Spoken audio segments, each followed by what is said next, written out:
Good morning everybody, welcome back to Cilinix Crypto. Hope you're all doing great and welcome to a new video on the Hedera or Hbar, which I'll use both words kind of interchangeably. But I did want to make a video on that because right now Hbar is, I think, one of the weirdest charts in the entire crypto sphere. If you take a look at it, like there's not even a real trend in this. Even though I would say we are a bit more bullish than bearish, we've also had our fair share of crashes. So yeah, this is a situation for Hbar right now.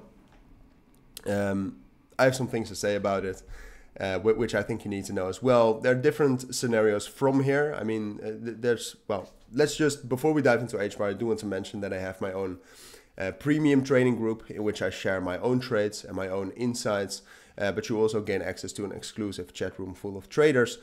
If that sounds interesting, if you want to become a better and more profitable trader, then check that out. But for now, onto Hbar. So the thing is, and I need to say that before we dive into the rest of it, because you need to know it. It's kind of like a foundation of Hbar right now, which you need to know. And if you don't, there's really no sense in talking about it.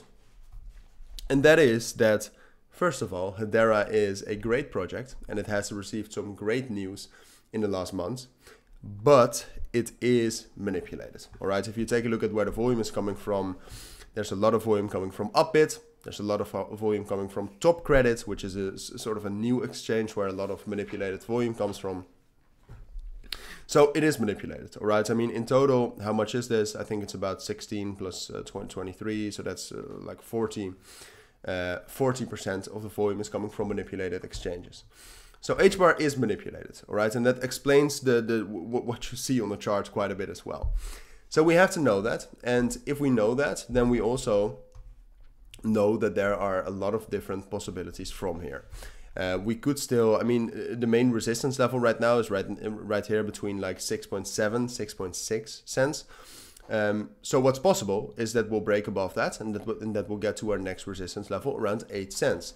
That's the most that's the most bullish scenario, right? That will get up to 8 cents, and that whole level around there, and that will drop down from there because it's a very strong psychological and technical level with the 1.618 fib.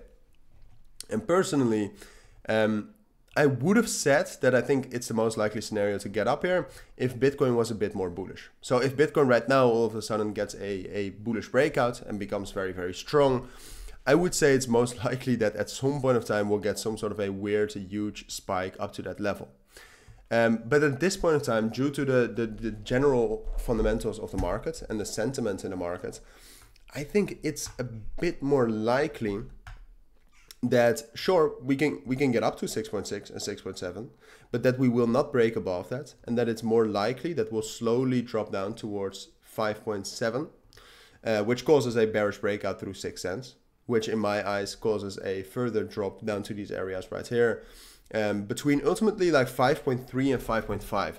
It's quite a big area, but I think especially like I know it's manipulated, which sometimes manipulated cryptos behave very, very differently from the markets, but you do need some bullish momentum in the markets to actually get a move up to 8 cents. So at this point of time, I think it's more likely that, just in summary, that we actually stay in this consolidation between 6.7 and 6 cents, but that at some point of time, 6 cents will give up as support, that will get that bearish breakout and retest, and that will drop down towards 5.4, 5.5, well, 5.3, 5.5.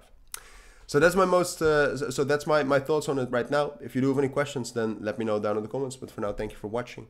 Take care and bye.